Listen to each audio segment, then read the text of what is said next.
On your corner, in your corner.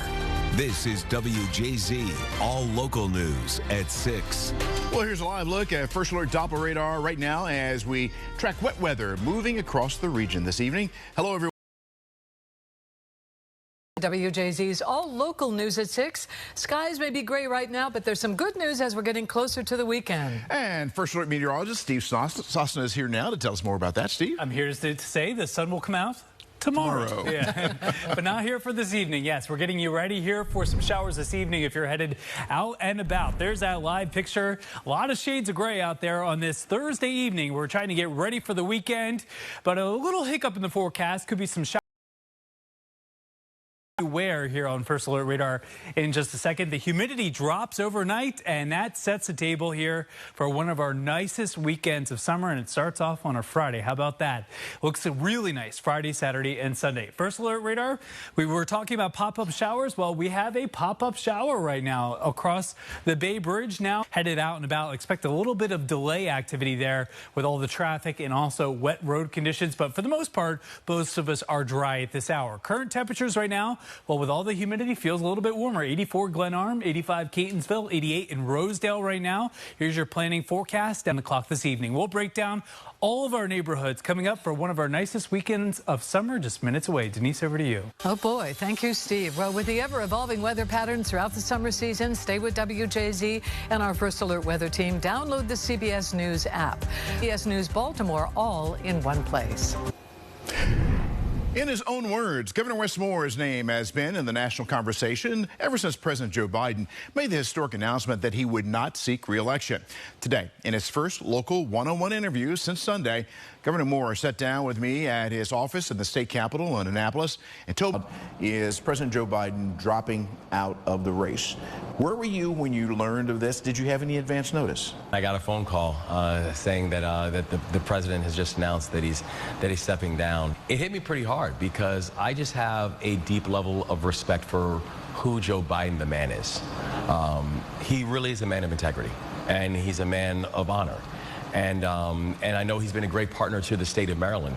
And while I deeply appreciate his service and deeply appreciate everything that he's done for the people of this country, I knew that if he felt this was the right decision for him, then it was the right decision for the country.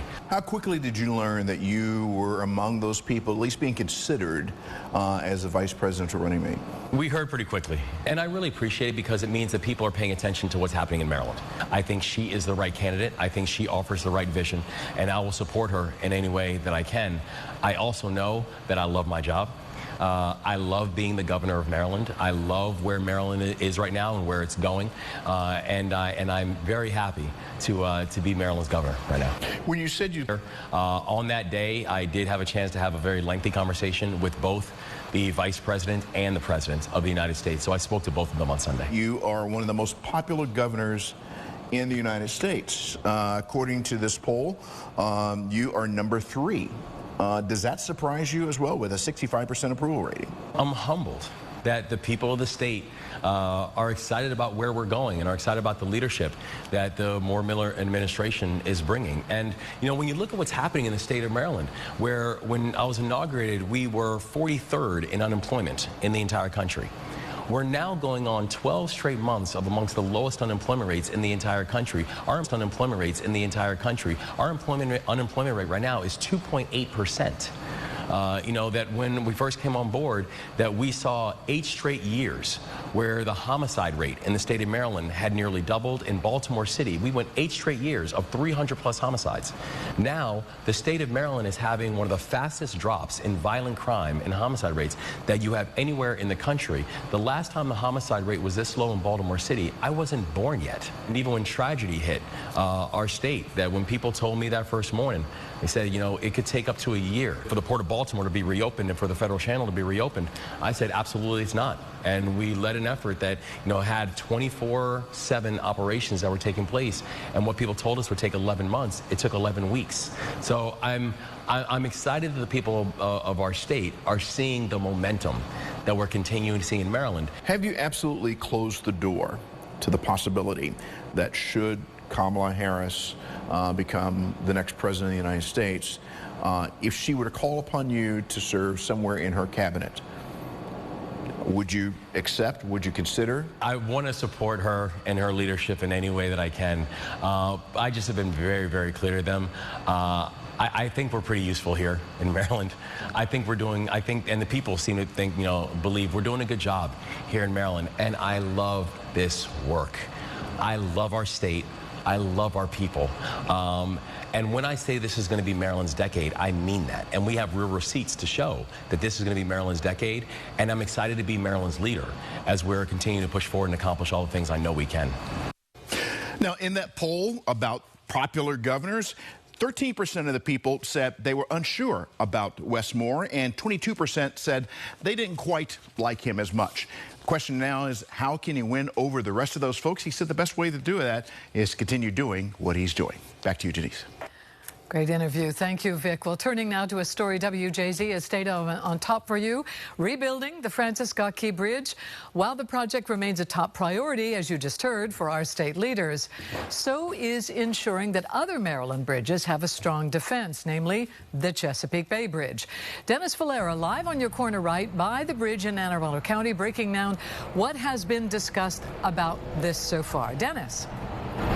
Yeah, Denise, it's still a work in progress, but from what the Maryland Transportation Authority has in mind so far, it looks like the bridge's piers could be getting some upgrades soon.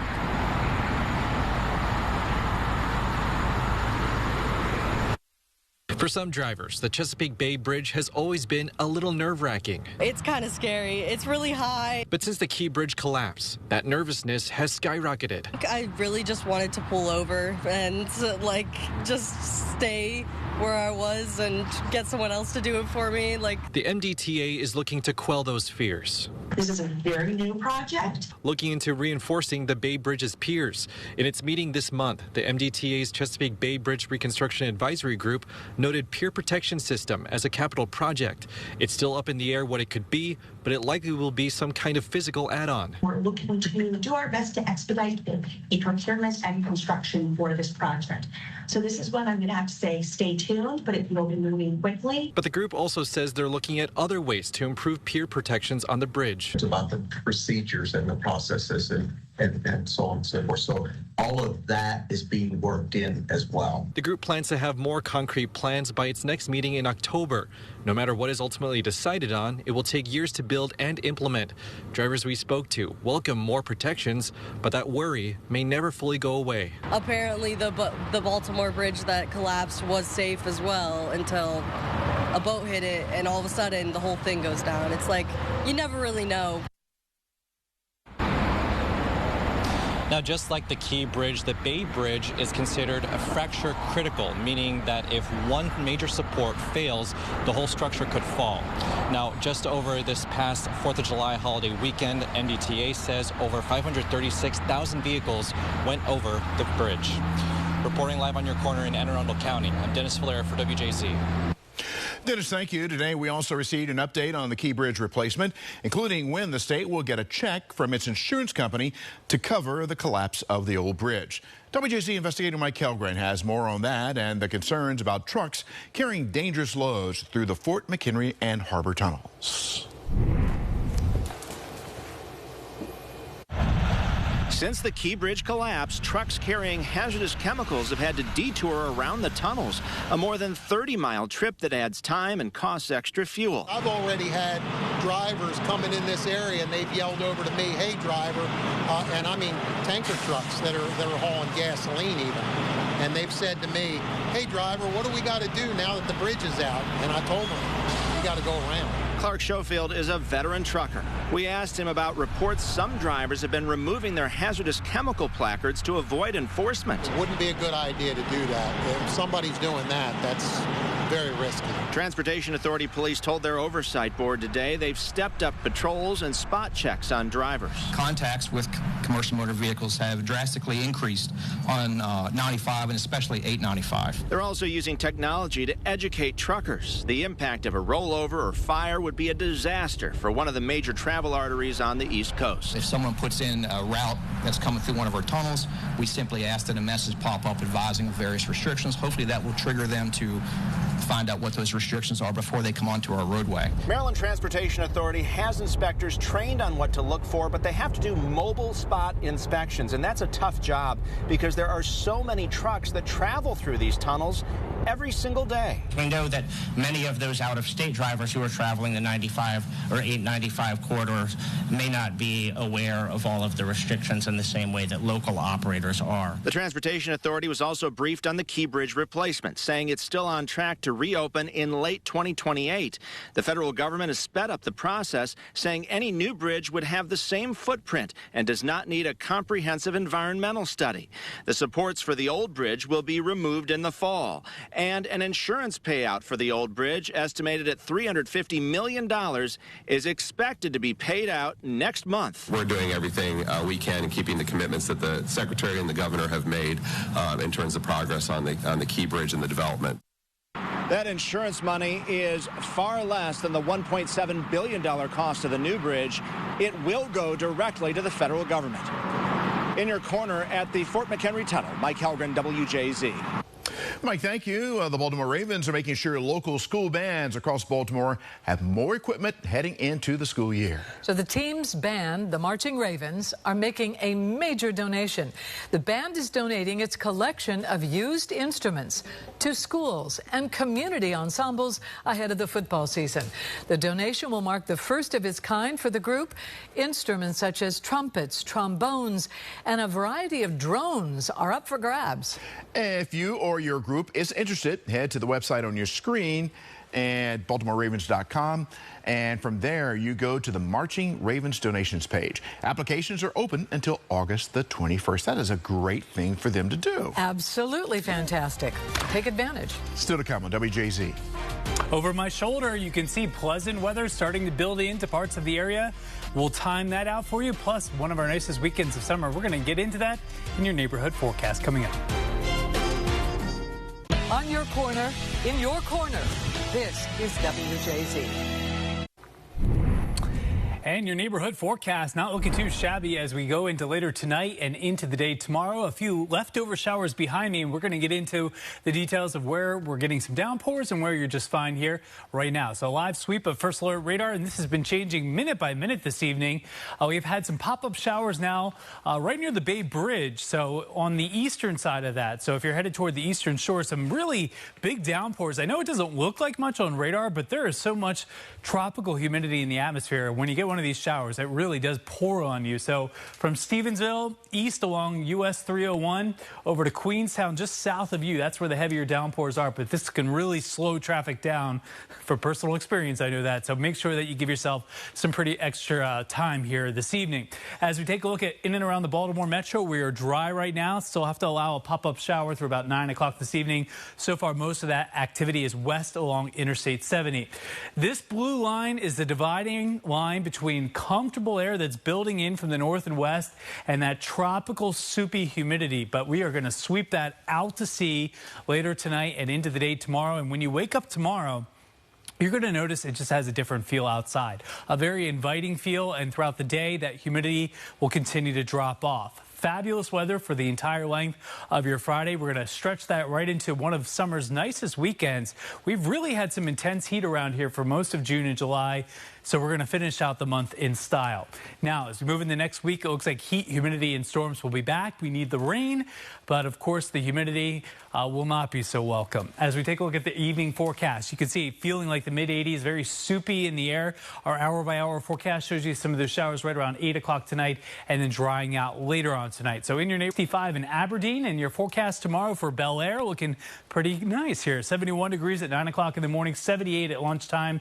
You can have dinner or lunch outside tomorrow and really enjoy yourselves here. Outdoor tables preferred here. Low 80s, Bel Air, Berkeley, over to Abingdon. We are looking at a beautiful day across much of the area. So if you live out toward Owings Mills, 86. If you live up in Rising Sun, 82 and 83 in Rock Hall. Weekend forecast, both days back-to-back sunshine. We love to see that. The heat and humidity will be returning full force next week, so make sure that you get ready for that. 7-day forecast shows the humidity stays nice and low on Saturday. We're going to be looking at temperatures in the upper 80s, and as you can see, as we head into next week, 90s heat, humidity, and storms will return. We'll be right back.